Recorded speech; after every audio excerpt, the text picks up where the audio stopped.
Hello everyone, I'm doing a review on the movie Jumanji, 1995 one.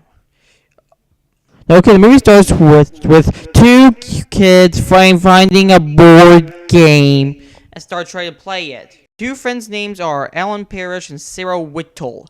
Well, they find the board game launched by a game in the construction site and decide to play.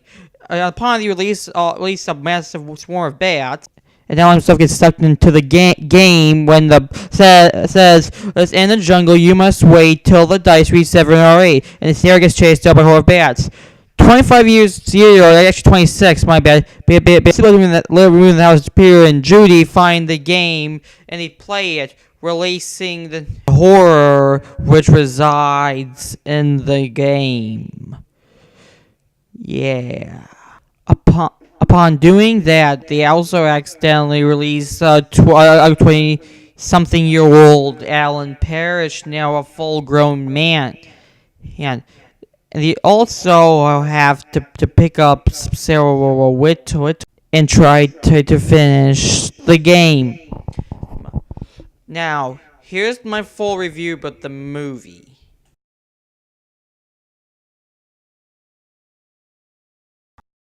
Now, the movie itself is an adventure comedy film. It's pretty good. It stars Robin Williams, who is probably a really funny actor. I've watched a lot of his movies. It has some pretty good special effects and all. Some of the things that I find that are weird. For example, here's the villain here. It never shows his motivation of why he wants to kill the main character. It seems to be just because he feels like it. The only scene where we get an idea of why he wants to kill is because he says Alan wore the dice first. What does that mean? Yeah, because if you watch the movie, you'd see that Sarah was the one who rolled the dice first. Technically, this isn't accurately true, although it makes it odd why so much of an obsession with killing people. Like, why would you say people? Like, I think Jonathan Hyde's character as him is supposed to mirror his father, played by the same actor. How he's supposed to tell his son to man up and face what he's scared of. I think it's an odd way to portray it through a hunter guy like this, because it makes it feel odd and choppy. So yeah. Well, so the movie is pretty good effects like they use a lot of practical effects for the animals, like the pelicans and stuff. And Robert Williams does an excellent performance, I must say. The way in the he like he said.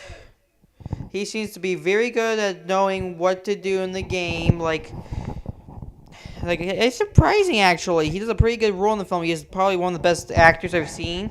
The only movie I like of his was RV. Not that we're going to get to that. I first watched this movie when I was like a little kid, although I only watched the last few scenes of the film. I've watched the full thing later on. For special effects wise, the CGI is pretty decent for a mid CGI film, like the quicksand scene here. Here it's pretty good. There's some scenes in the scene I thought there could have been longer. I mean, this is just an expansion of the original novel. Let's move on to get out of here! Ruining my what? No, I'm not recording. The dog interrupted me. Yes. Film is that I like how they incorporate some practical effects. Also, some of the practical effects I feel like a little too frightening, such as the spider scene. The lion scene's a little frightening, but not enough. But it still takes a good punch for a way to open up Alan's return from the game. The monkeys, on the other hand, are a little bit of a cheesy. They look like something you would see in an old school video game, I admit. But heck, this is the 90s, what do you expect? Robin Williams, I think, still did a good job on the film, despite these.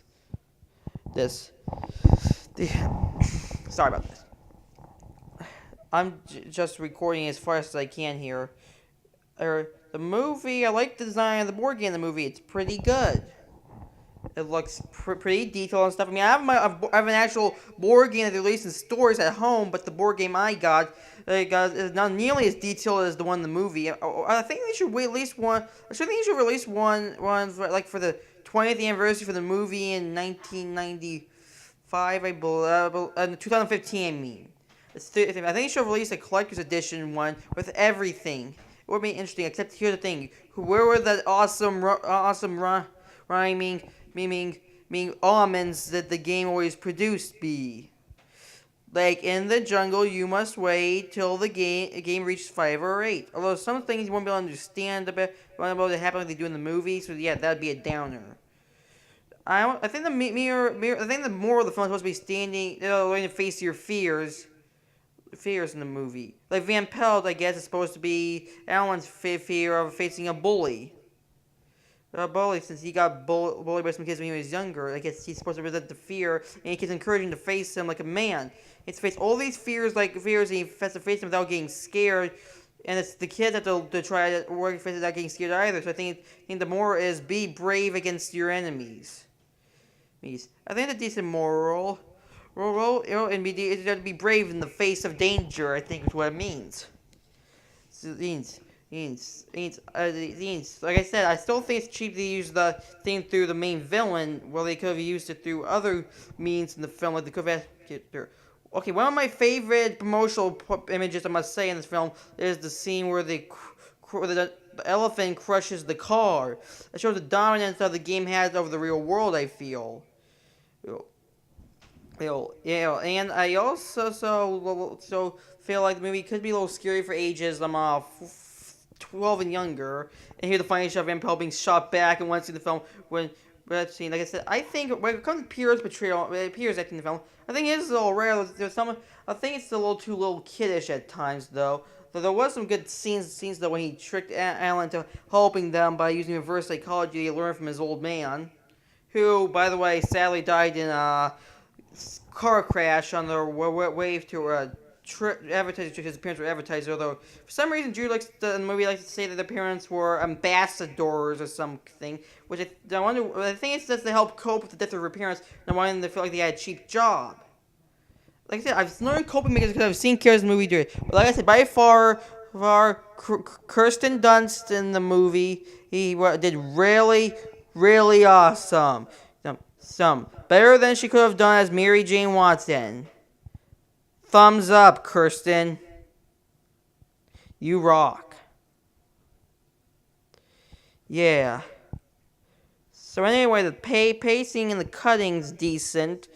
Like I said, it's pretty fast-paced, to be honest. It's almost never dull in any most of the film. It always gets your blood pumping. You could say it's a bit of a horror movie at heart a little, because it always tries to use scares and stuff. Like, they have not jump scares, but like psychological scares by scares. And the game, it actually felt more like a cards and a board game. The movie feels like something else. Like, it feels like you're actually in the jungle, like a mystical element all around you. It makes the film interesting. Also, I must say, there's also a scene like in the film, like, in the same when they were getting the board game back from the pelican, and the show a scene where Peter was hanging by his legs, trying to do things on a branch, trying to get the board game from the greedy pelican. It's a bit of a foreshadow, to be honest, because it's foreshadowing a little bit of what's going to be done in the movie. Because later in the movie, he tries cheating at Jumanji, so he's hoping to win, but unfortunately, the game punishes him by making him into, guess what he makes him into? A monkey. Seen here. So yeah, the character development's fairly decent. They do a good job developing all these characters, show what they become. That they've been through a lot of struggles. Like Alan's parents died over the years of him being in the game, and it's because his father, I guess, went looking for him, but he ended up not being able to find him due to being checked in the game after he disappeared, and both his parents died in their efforts.